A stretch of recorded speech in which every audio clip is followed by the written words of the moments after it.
Luis Carlos Ugalde fue presidente del IFE entre el 2003 y 2007.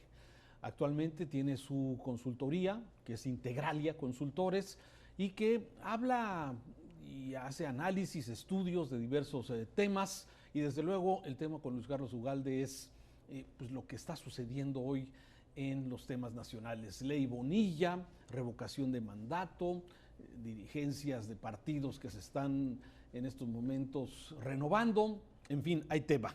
Luis Carlos Ugalde, bienvenido. Raúl, muchas gracias por invitarme. Gracias por acompañarnos esta noche. A ver, 10 años de Integralia Consultores.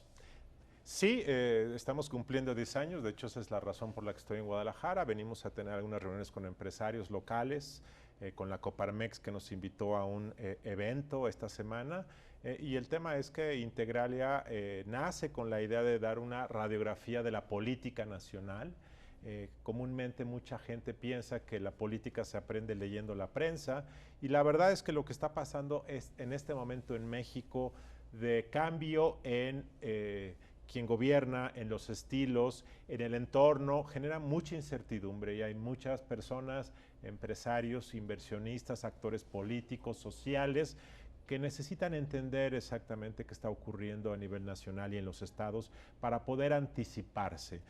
Cuando un inversionista mete su dinero para hacer un negocio o una empresa quiere invertir sus utilidades, tiene que saber cuáles son los riesgos, no solamente de su industria, sino políticos. Y eso es un poco lo que Integralia hace cotidianamente, medir y pulsar el riesgo político para ayudar a agentes económicos en sus negocios y en sus inversiones. Oye, es que se nos vino pues, el tsunami, ¿no?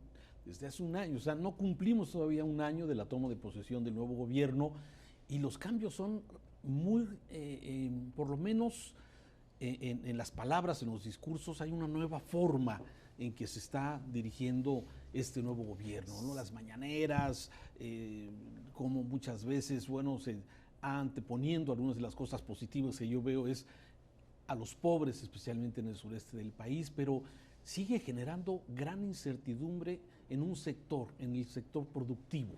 Sí, primero, hay que ver si se trata de un cambio de fondo o solamente de superficie. Si hay un cambio en la estridencia, si hay un cambio en el estilo, si hay un cambio en la llamada austeridad, sí lo hay. Y como ocurre con gobiernos con liderazgo populista como es este que tenemos en México, y uso la palabra de forma descriptiva y analítica, sin ninguna connotación ni adjetivo, el estilo gerencial de López Obrador es un estilo populista. Y cuando uno analiza la experiencia populista en las últimas décadas, y yo diría en los últimos siglos en el mundo, uno ya sabe los patrones de este estilo gerencial populista. Es un estilo A, que construye una narrativa del bien contra el mal. B, el líder es el que viene a reivindicar o a salvar al pueblo de los opresores. Puede ser un gobierno extranjero, puede ser la mafia del poder, pueden ser grupos religiosos, los neoliberales. Esto es una constante en el mundo. C, tiende a saltarse a las instituciones para gobernar de forma directa con el pueblo. 4, requiere una narrativa polarizante, porque es la única manera de activar esta historia de reivindicación. Por eso los líderes populistas no son incluyentes, es decir, no generan unidad, sino tienen que generar continuamente una narrativa de unos contra otros. Entonces, ¿eso ya está cambiando? Sí está cambiando. La pregunta es si los temas de fondo van a cambiar. ¿Habrá menos corrupción? A pesar de que el presidente lo dice, ¿será cierto? B, la inseguridad está creciendo, el presidente ofreció reducirla, tenemos que esperar para ver si es cierto.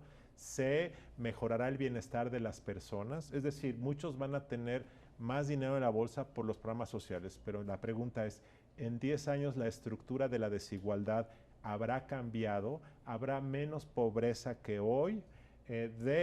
Tendremos mejores gobiernos, es decir, gobiernos que satisfagan nuestras necesidades, el alumbrado, la luz, el agua, o tendremos peores servicios. Todo esto, además del crecimiento económico, la economía, son las cosas que tenemos que ir analizando sin adjetivos, analizando datos, tendencias, comparaciones. Y es un poco lo que venimos aquí a Jalisco a hacer, a tratar de platicar con el sector productivo de estos temas. Me eché un clavado a algo de lo que estás presentando. Riesgo en el país es lo que estás presentando, Integralia Consultores. Y haces un análisis y seguramente nos puedes comentar algo al respecto. Deterioro económico. Vamos deteriorando. Sí, hay un riesgo creciente y por eso el sector productivo está. Es decir, no es que hayamos tenido una historia brillante. De hecho, México ha tenido una historia mediocre de crecimiento económico del 2%, pero ahora vamos llegando al cero.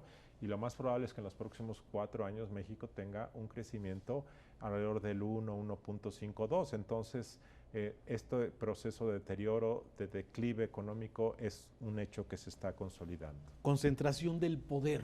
Ese es un riesgo muy elevado, Raúl. Primero porque Morena democráticamente ganó mucho en 2018. Y eso significa que volvimos al esquema de gobiernos hegemónicos que teníamos con el PRI en los años 80, 70 y 60. Y eso le da al presidente, como ocurría con los priistas, mucho poder. Y el poder, Raúl, genera tentación, genera en ocasiones abuso y genera falta de contrapesos. Y lo estamos viendo cotidianamente. ¿Qué es lo que puede ocurrir con esto? Primero, usar el poder para beneficio propio, como está ocurriendo en Baja California, con la llamada Ley Bonilla, en donde la mayoría que tiene Morena en ese estado quiere imponer un cambio a la Constitución para que un gobernador que debe durar 2 años ahora vaya a ser de 5. Esa es una vulneración muy potente y muy dañina si se consolidara.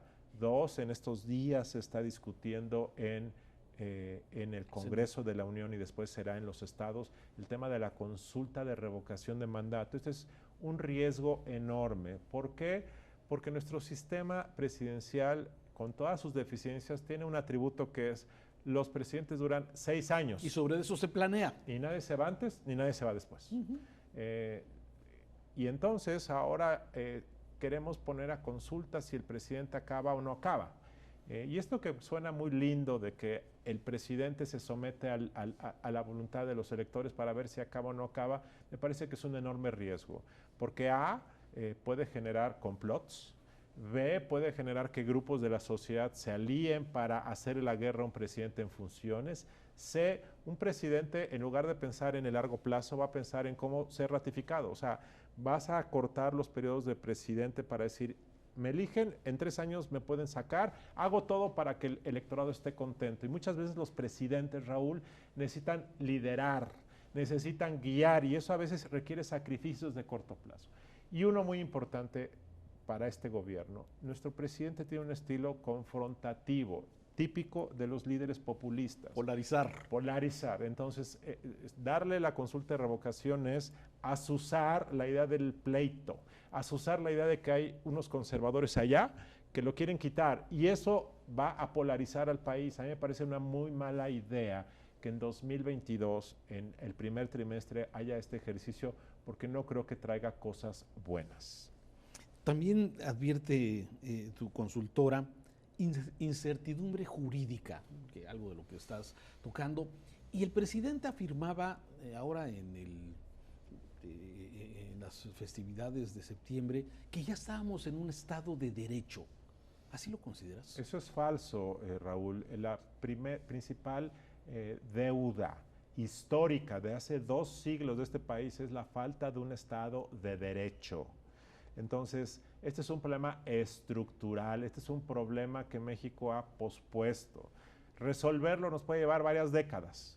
No es posible que alguien diga que ya hay Estado de Derecho, eso es falso, porque el Estado de Derecho no solamente depende de la voluntad de una persona arriba, depende de un conglomerado de decenas de millones de mexicanos que tenemos una cultura de la ilegalidad, de la negociación, del cochupo, de los policías municipales, de los alcaldes, de los regidores, de los empresarios en Jalisco, en los municipios, en todo el país, del crimen organizado. Es absolutamente falso. Y no solo eso, Raúl, nosotros detectamos que en este nuevo gobierno ha dicho el presidente que para él es más importante la justicia que la legalidad. De hecho, en muchas ocasiones ha dicho que el pueblo debe decidir. Entonces, es ambivalente el discurso del presidente. No solo eso, se ha pospuesto la implementación de una reforma que inició en 2008 para hacer los llamados juicios orales para mejorar el sistema de procuración de justicia. Entonces, este es un problema gravísimo que lleva con nosotros décadas. Y un tema muy importante ahí, por ejemplo, que hoy los empresarios están padeciendo, es el cambio de reglas del juego. Algunas son para bien, pero implican riesgos. Por ejemplo, el nuevo endurecimiento en materia fiscal. Por supuesto que es necesario para combatir, por ejemplo, la corrupción de las factureras. Ese es un gran problema. Y que hay que atacarlo. Pero hay que cuidar que esto no te genere incertidumbre y riesgos de forma paralela. Claro, desde luego que ese es uno de los grandes riesgos. Déjame ir una pausa, regresamos de inmediato para hablar ya en concreto, a ver, el tema de la ley Bonilla. ¿Qué piensas del tema? Regresando.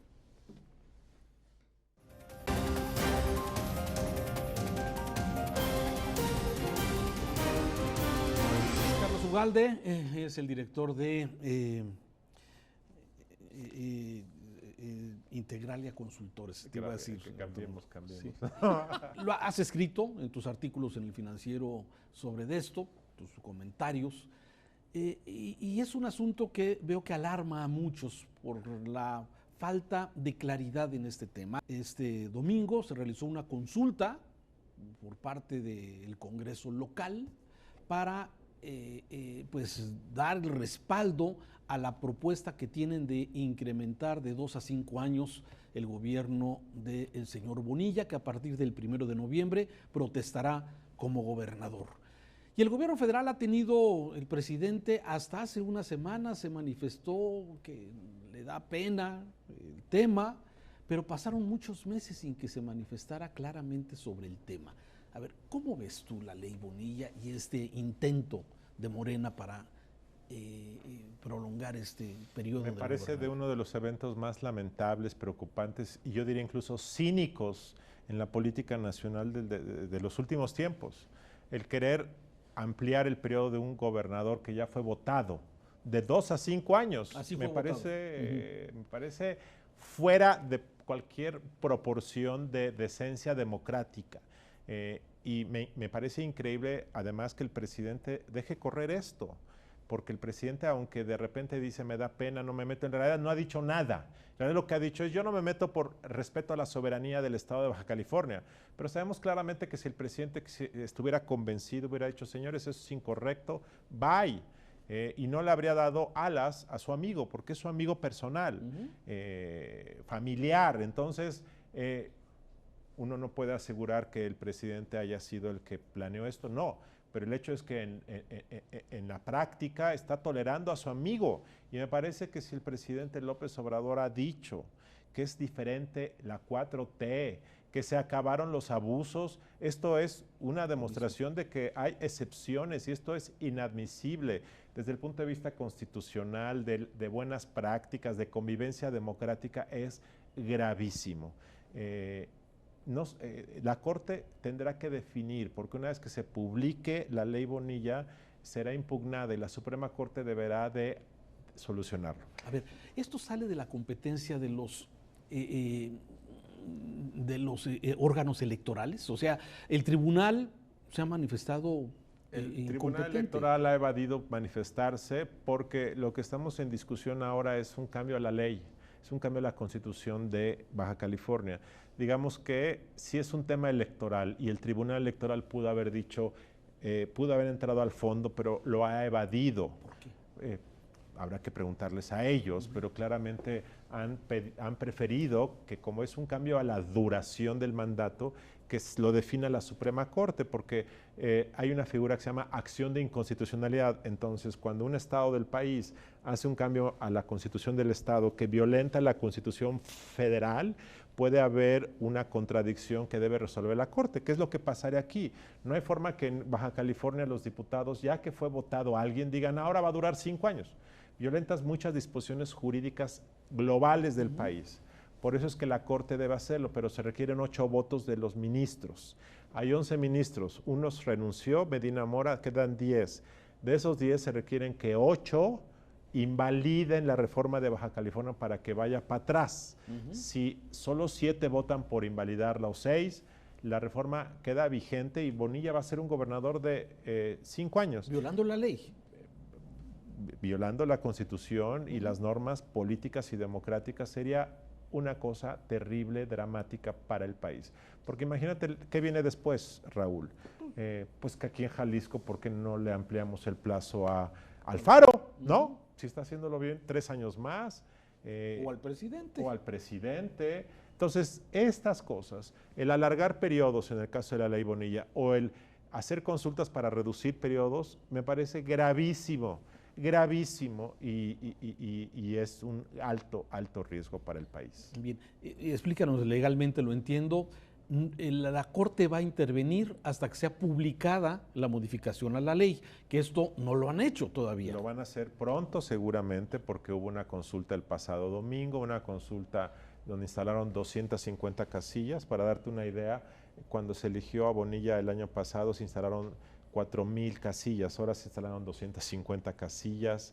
Es una burla, es una ficción, y con base en esa supuesta voluntad ciudadana de que quieren que Bonilla dure 5 años, seguramente se va a publicar la reforma y una vez que se publique, los partidos de oposición, sobre todo el PAN, van a ir ante la Corte para presentar una acción de inconstitucionalidad alegando que la disposición de Baja California afecta los principios de la democracia establecidas en el artículo 41 constitucional. Y la Corte tendrá algunas semanas, idealmente antes del 1 de noviembre, porque ese día toma protesta Bonilla, para decidir si esta ley es inconstitucional. Y para declararla y desaplicarla se requieren 8 votos.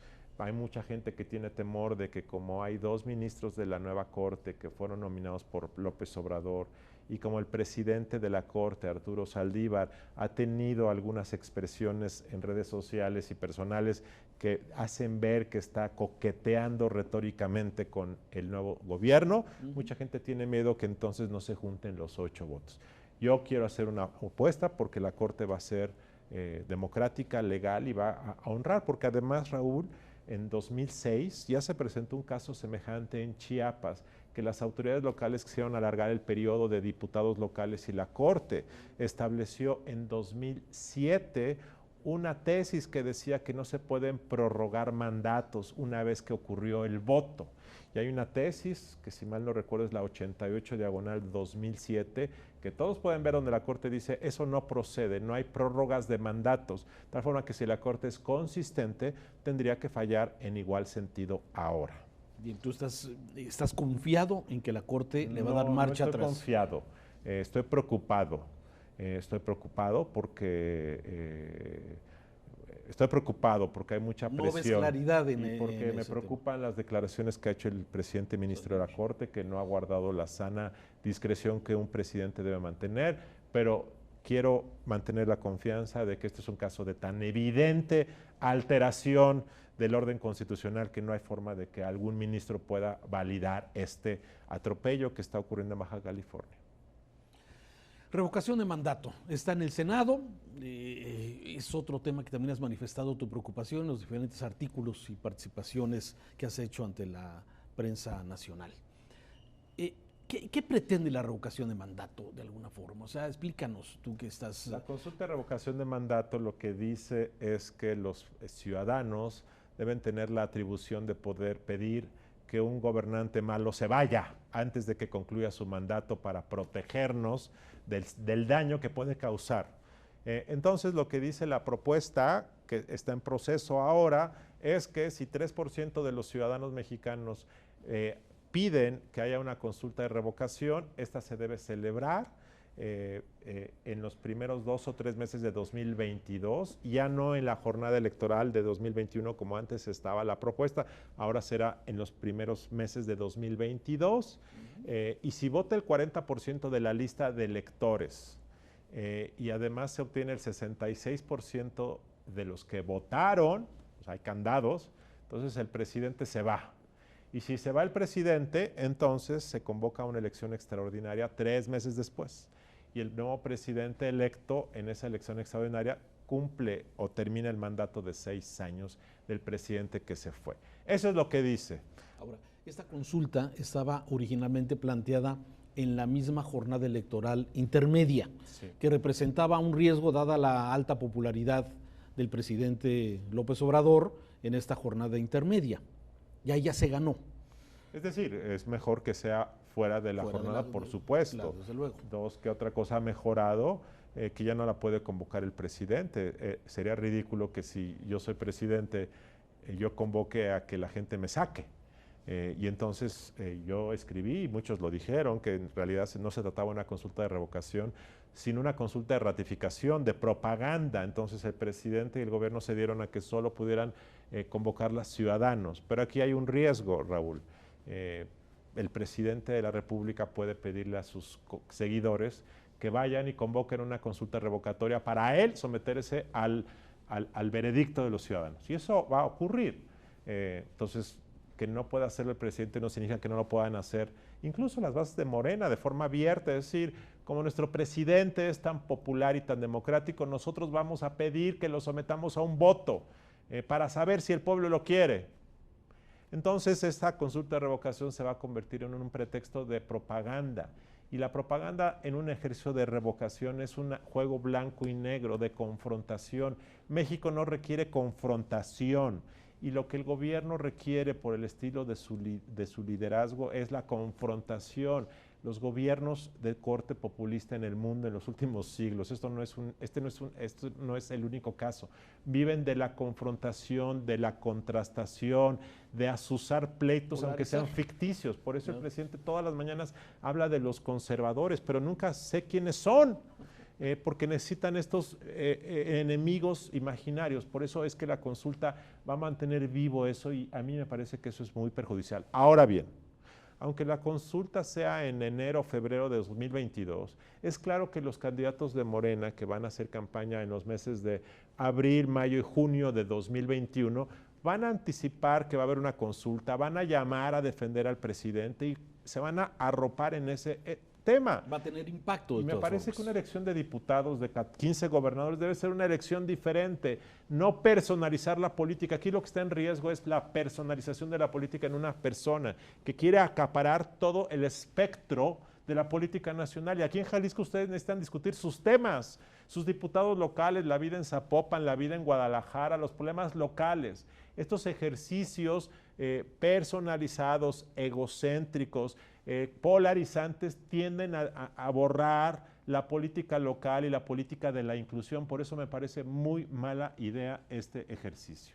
En un artículo que publicaste en El Financiero hace unos días, me pareció muy acertado, tú planteas sacar de la discusión a López Obrador en el tema de revocación de mandato.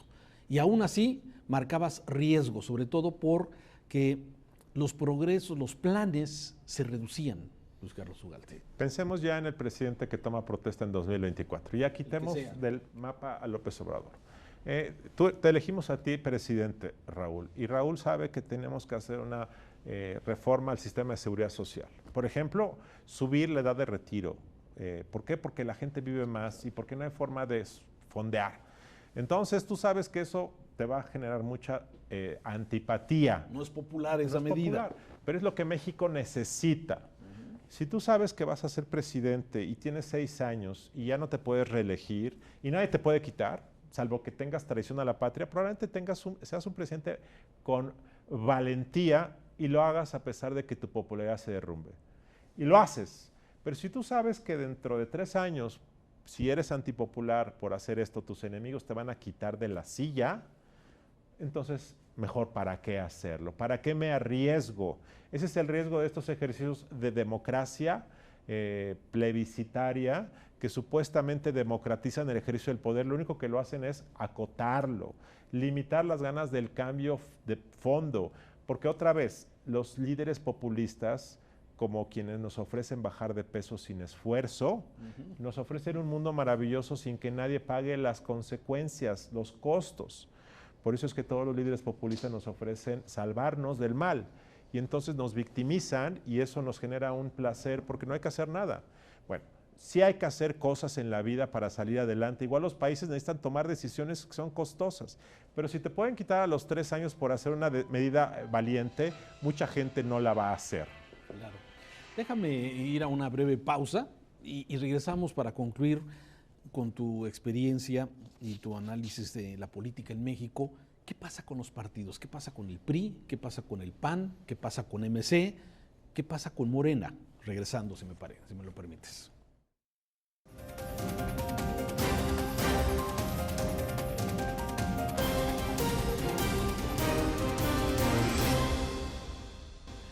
Continuamos en esta charla a fondo con Luis Carlos Ugalde, el director general de Integralia Consultores. Y bueno, pues con amplia experiencia. Eres un analista de la vida política, sin duda, Luis Carlos. Y hoy hay debate aquí en Jalisco. El fin de semana pasado hubo hasta balazos en las asambleas de Morena. La cosa está complicada en Morena para la renovación del liderazgo de este partido, el partido del presidente. ¿Y cuál es tu visión del PAN? ¿Cuál es tu visión de Morena, de Movimiento Ciudadano?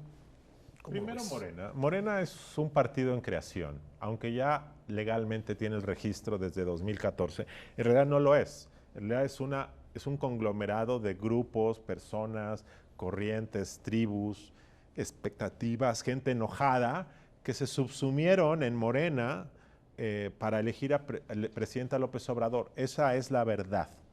Entonces ahora un movimiento tiene que constituirse en partido, pero como pasó aquí en Guadalajara y en muchos lugares del país, está costando mucho trabajo porque no lo son.